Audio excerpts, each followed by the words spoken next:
Hello friends, ನಮಸ್ಕಾರ. ಸುಗುಣ ಜನ YouTube ಚಾನಲ್ಗೆ ಸ್ವಾಗತ. ನಾನು ನಿಮ್ಮ ಪ್ರೀತಿಯ ಸುಗುಣ. ಯಾರೆಲ್ಲ ನನ್ನ ಚಾನಲನ್ನು ಸಬ್ಸ್ಕ್ರೈಬ್ ಮಾಡ್ಕೊಂಡು ವಿಡಿಯೋ ನೋಡ್ತಿದ್ರು ಅವರೆಲ್ಲರಿಗೂ ಕೂಡ ಥ್ಯಾಂಕ್ ಯು. ಹಾಗೆಯೇ ಯಾರೆಲ್ಲ ನನ್ನ ಚಾನಲನ್ನು ಇನ್ನೂ ಸಬ್ಸ್ಕ್ರೈಬ್ ಮಾಡದೆ ವಿಡಿಯೋ ನೋಡ್ತಿದ್ರು ಪ್ಲೀಸ್ ಸಬ್ಸ್ಕ್ರೈಬ್ ಮಾಡ್ಕೊಳ್ಳಿ. ನಾನು ಮಾಡೋವಂಥ ರೆಸಿಪಿಗಳು ಇಷ್ಟವಾದರೆ ನಿಮ್ಮ ಫ್ಯಾಮಿಲಿ ಫ್ರೆಂಡ್ಸ್ಗೆ ಶೇರ್ ಮಾಡಿ. ಹಾಗೆಯೇ ನಾನು ಮಾಡೋವಂಥ ರೆಸಿಪಿಗಳನ್ನ ಟ್ರೈ ಮಾಡಿದರೆ ಹೇಗಾಯಿತು ಅಂತೇಳಿ ಕಮೆಂಟ್ನಲ್ಲಿ ತಿಳಿಸಿ. ಇವತ್ತು ನಾನು ಹೆಲ್ದಿಯಾದಂತಹ ಸೊಪ್ಪಿನ ತಂಬುಳಿಯನ್ನು ಮಾಡಿ ತೋರಿಸ್ತಾ ಇದ್ದೇನೆ. ಹೌದು, ಬಸಳೆ ಸೊಪ್ಪಿನಿಂದ ಮಾಡುವಂಥ ತಂಬುಳಿಯನ್ನು ಮಾಡಿ ತೋರಿಸ್ತಾ ಇದ್ದೇನೆ. ಬೇಸಿಗೆಗಾಲಕ್ಕಂತೂ ಹೇಳಿ ಮಾಡಿಸಿದಂಥ ರೆಸಿಪಿ. ತಂಬುಳಿ ರೆಸಿಪಿ ಅಂದರೆ ಕೇಳಬೇಕಾ? ಬೇಸಿಗೆಗಾಲಕ್ಕೆ ತುಂಬಾ ತಂಪಾಗಿ ಆರೋಗ್ಯಕರವಾಗಿ ಹಿತಕರವಾಗಿರುತ್ತೆ. ಊಟ ಸ್ವಲ್ಪ ಜಾಸ್ತಿನೇ ಸೇರುತ್ತೆ. ಹೌದು, ಬಸಳೆ ಸೊಪ್ಪಿನ ತಂಬುಳಿಯನ್ನು ಮಾಡೋದಕ್ಕೆ ಏನೇನು ಇಂಗ್ರೀಡಿಯೆಂಟ್ಸ್ ಬೇಕು ಅಂತೇಳಿ ನೋಡ್ಕೊಂಡು ಬರೋಣ ಬನ್ನಿ. ಇದು ನಾನು ಪಾಟ್ನಲ್ಲೇ ಬೆಳೆದಿರುವಂಥ ಬಸಳೆ ಸೊಪ್ಪು. ಇದನ್ನೇ ಕಟ್ ಮಾಡಿ ತಂಬುಳಿಯನ್ನು ಮಾಡ್ತಾಯಿದ್ದೇನೆ ಇವತ್ತು. ಇಲ್ಲಿ ಒಂದಿಷ್ಟು ಬಸಳೆ ಸೊಪ್ಪನ್ನು ತೊಗೊಂಡಿದ್ದೇನೆ. ನೀವು ಸ್ವಲ್ಪ ಜಾಸ್ತಿ ಕ್ವಾಂಟಿಟಿಯನ್ನೇ ತೊಗೊಳ್ಳಿ. ಹಾಗೆಯೇ ಒಂದು ದೊಡ್ಡ ಕಪ್ ಆಗುವಷ್ಟು ಮೊಸರು, ಒಗ್ಗರಣೆಗೆ ಎಣ್ಣೆಯನ್ನು ಹಾಕಿಟ್ಕೊಂಡಿದ್ದೇನೆ ಆಲ್ರೆಡಿ. 1 ಕಪ್ ಆಗುವಷ್ಟು ಕಾಯಿ ತುರಿ, ಹಾಗೆಯೇ ಒಂದು ಮೀಡಿಯಮ್ ಸೈಜ್ ಈರುಳ್ಳಿಯನ್ನು ಈ ರೀತಿಯಾಗಿ ಚಿಕ್ಕದಾಗಿ ಕಟ್ ಮಾಡಿ ಇಟ್ಕೊಂಡಿದ್ದೇನೆ.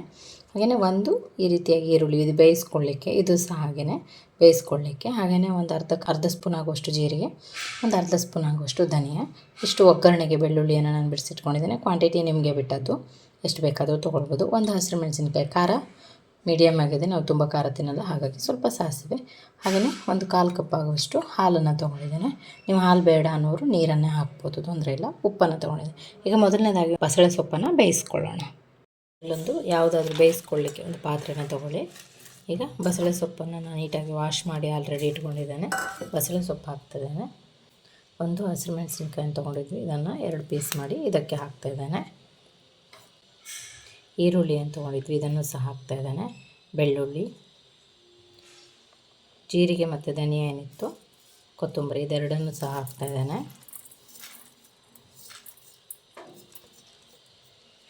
ಇದು ಹಾಗೆ ಇರಲಿ. ಒಗ್ಗರಣೆಗೆ ಹಾಲೇನು ತೊಗೊಂಡಿದ್ವಿ, ಹಾಲನ್ನು ಸಹ ಹಾಕ್ತಾಯಿದ್ದೇನೆ. ಉಪ್ಪನ್ನು ಹಾಕ್ತಾಯಿದ್ದೇನೆ. ಉಪ್ಪನ್ನು ನೀವು ಮತ್ತೆ ಬೇಕಿದ್ದರೆ ಹಾಕ್ಕೊಳ್ಬೋದು, ನಾನು ಈಗಲೇ ಹಾಕ್ತಾಯಿದ್ದೇನೆ. ಸ್ವಲ್ಪ ನೀರನ್ನು ಹಾಕಿ, ನೀವು ಹಾಲು ಬೇಡ ಅನ್ನೋರು ನೀರನ್ನೇ ಹಾಕ್ಬೋದು, ಏನೂ ತೊಂದರೆ ಇಲ್ಲ. ಈಗ ಇದನ್ನು ಚೆನ್ನಾಗಿ ನಾವು ಬೇಯಿಸ್ಕೊಳ್ಳೋಣ. ಓಕೆ, ನಾನು ಇದನ್ನೀಗ ಬೇಯಲಿಕ್ಕೆ ಇಡ್ತಾಯಿದ್ದೇನೆ. ಇದಕ್ಕೊಂದು ಲಿಡ್ಡನ್ನು ಕ್ಲೋಸ್ ಮಾಡಿ ಒಂದು 2 ನಿಮಿಷ ಮೀಡಿಯಮ್ ಫ್ಲೇಮ್ನಲ್ಲಿ ಬೇಯಿಸ್ಕೊಳ್ಳಿ. ಹಾಲನ್ನು ಹಾಕಿ ಬೇಯಿಸೋದ್ರಿಂದ ತುಂಬ ಟೇಸ್ಟ್ ಆಗುತ್ತೆ. ಹಾಗಾಗಿ ಮತ್ತು ಈಗ ಬಿಸಿಲಿಗೂ ಕೂಡ ಹಾಗೆ ಬಿಸಿಯಾಗಿ ತಿನ್ನೋದಕ್ಕಿಂತ ಈ ರೀತಿಯಾಗಿ ತಂಪಾದ ತಂಬುಳಿ ಜೊತೆ ತಿಂತಾಯಿದ್ರೆ ತುಂಬ ಚೆನ್ನಾಗಿರುತ್ತೆ. ಊಟ ಸ್ವಲ್ಪ ಜಾಸ್ತಿನೇ ಸೇರುತ್ತೆ. ಬಸಳೆ ಸೊಪ್ಪು ತುಂಬಾ ಒಳ್ಳೆಯದು. ಇದರಲ್ಲಿ ಐರನ್ ಅಂಶ ಹೆಚ್ಚಿರೋದ್ರಿಂದ ರಕ್ತದ ಪ್ರಮಾಣವನ್ನು ಹೆಚ್ಚಿಸೋದಕ್ಕೂ ಕೂಡ ಇದು ತುಂಬ ಹೆಲ್ಪ್ ಆಗುತ್ತೆ. ಹಾಗೆ ವಿಟಮಿನ್ ಎ ಇರೋದ್ರಿಂದ ಕಣ್ಣಿಗೆ ತುಂಬಾ ಒಳ್ಳೆಯದು. ಹಾಗೆಯೇ ಬಸಳೆ ಸೊಪ್ಪು ಇಮ್ಯುನಿಟಿ ಪವರನ್ನು ಜಾಸ್ತಿ ಮಾಡುತ್ತೆ. ಮತ್ತು ಪ್ರೆಗ್ನೆಂಟ್ ವುಮೆನ್ಸ್ಗೆ ಇದು ತುಂಬಾ ಒಳ್ಳೆಯದು. ಇದರಲ್ಲಿ ಪಾಲಿಕ್ ಆ್ಯಸಿಡ್ ಅಂಶ ಇರೋದ್ರಿಂದ ಪ್ರೆಗ್ನೆನ್ಸಿ ವುಮೆನ್ ತುಂಬ ಬಳಸೋದ್ರಿಂದ ತುಂಬಾ ಒಳ್ಳೆಯದಾಗುತ್ತೆ. ಹಾಗೆಯೇ ಡೈಜೆಷನ್ಗೂ ಕೂಡ ತುಂಬಾ ಒಳ್ಳೆಯದು. ಮತ್ತು ಕೊಲೆಸ್ಟ್ರಾಲನ್ನು ಇದು ಕಂಟ್ರೋಲ್ ಮಾಡುತ್ತೆ. ಯಾವುದೇ ಸೊಪ್ಪಾದರೂ ಅಷ್ಟೇ, ಅದರಿಂದ ಯಾವುದೇ ರೀತಿಯಾದಂಥ ಸೈಡ್ ಎಫೆಕ್ಟ್ ಇರೋದು ತುಂಬಾ ಕಡಿಮೆ, ತುಂಬಾ ಹೆಲ್ಪ್ ಆಗುತ್ತೆ. ಸೊಪ್ಪುಗಳನ್ನು ಬಳಸ್ತಾ ಇರಬೇಕು ಅವಾಗವಾಗ ಅನ್ನೋದಕ್ಕಿಂತ ತುಂಬಾ ಬಳಸೋದ್ರಿಂದ, ತುಂಬ ರೀತಿಯಲ್ಲಿ ಬಳಸೋದ್ರಿಂದ ಹೆಲ್ತಿಗೆ ಕೂಡ ತುಂಬಾ ಒಳ್ಳೆಯದಾಗುತ್ತೆ.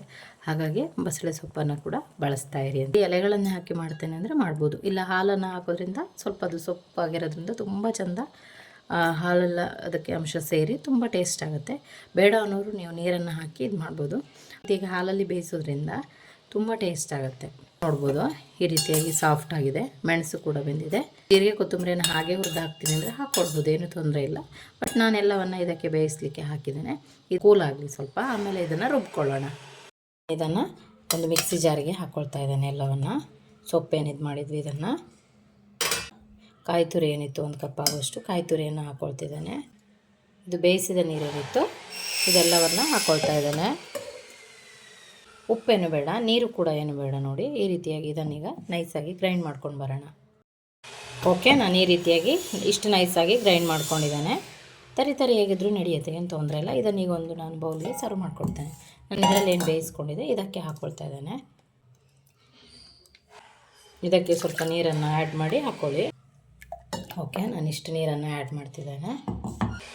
ಈಗ ಇದಕ್ಕೆ ನಾವು ಮೊಸರೇನು ತೊಗೊಂಡಿದ್ವಿ ಇದೆಲ್ಲವನ್ನು ಆ್ಯಡ್ ಮಾಡ್ತಿದ್ದಾನೆ. ನೀವು ಮೊಸರಾದರೂ ತೊಗೋಬೋದು, ಅಥವಾ ಮಜ್ಜಿಗೆ ಇದೆ ಅಂದರೆ ಅದನ್ನು ಸಹ ತೊಗೊಳ್ಬೋದು. ಬೇಡ ಮೊಸರು ತಿನ್ನಲ್ಲ ಅನ್ನೋರು ಹುಣಸೆ ಹಣ್ಣನ್ನು ಹಾಕ್ಬೋದು ರುಬ್ಬೋದಕ್ಕೆ. ಇದನ್ನೀಗ ಒಂದು ಚೆನ್ನಾಗಿ ಮಿಕ್ಸ್ ಕೊಡಿ. ಈರುಳ್ಳಿಯನ್ನು ಕಟ್ ಮಾಡಿ ಇಟ್ಕೊಂಡಿದ್ವಿ, ಈ ಈರುಳ್ಳಿ ಎಲ್ಲವನ್ನು ಹಾಕ್ತಾಯಿದ್ದೇನೆ ನಾನು. ಈಗ ಚೆನ್ನಾಗಿ ಒಂದು ಮಿಕ್ಸ್ ಕೊಡಿ. ಈಗ ಲಾಸ್ಟಲ್ಲಿ ಒಂದು ಒಗ್ಗರಣೆಯನ್ನು ಮಾಡೋಣ. ಓಕೆ, ಒಗ್ಗರಣೆ ಕೂಡ ಆಗಿದೆ ನೋಡ್ಬೋದು. ಈಗ ಇದಕ್ಕೆ ಹಾಕ್ತಾಯಿದ್ದೇನೆ. ಕರಿಬೇವಿದ್ರೆ ನೀವು ಅದನ್ನು ಆ್ಯಡ್ ಮಾಡ್ಬೋದು. ಓಕೆ, ಈಗ ಇದು ರೆಡಿಯಾಗಿದೆ. ಓಕೆ, ಆರೋಗ್ಯಕರವಾದಂತಹ ದೇಹಕ್ಕೆ ತಂಪು ನೀಡುವಂತಹ ಬಸಳೆ ಸೊಪ್ಪಿನ ತಂಬುಳಿ ರೆಡಿಯಾಗಿದೆ. ನೀವು ಕೂಡ ಮನೇಲಿ ಟ್ರೈ ಮಾಡಿ ಹೇಗಾಯಿತು ಅಂತ ಕಮೆಂಟ್ನಲ್ಲಿ ತಿಳಿಸಿ. ವಿಡಿಯೋವನ್ನು ನೋಡಿದ್ದಕ್ಕಾಗಿ ಧನ್ಯವಾದಗಳು. ಇನ್ನೊಂದು ಹೊಸ ರೆಸಿಪಿಯೊಂದಿಗೆ ನಿಮ್ಮನ್ನು ಭೇಟಿ ಆಗ್ತೇನೆ. ಅಲ್ಲಿವರೆಗೂ take care, bye. Thank you.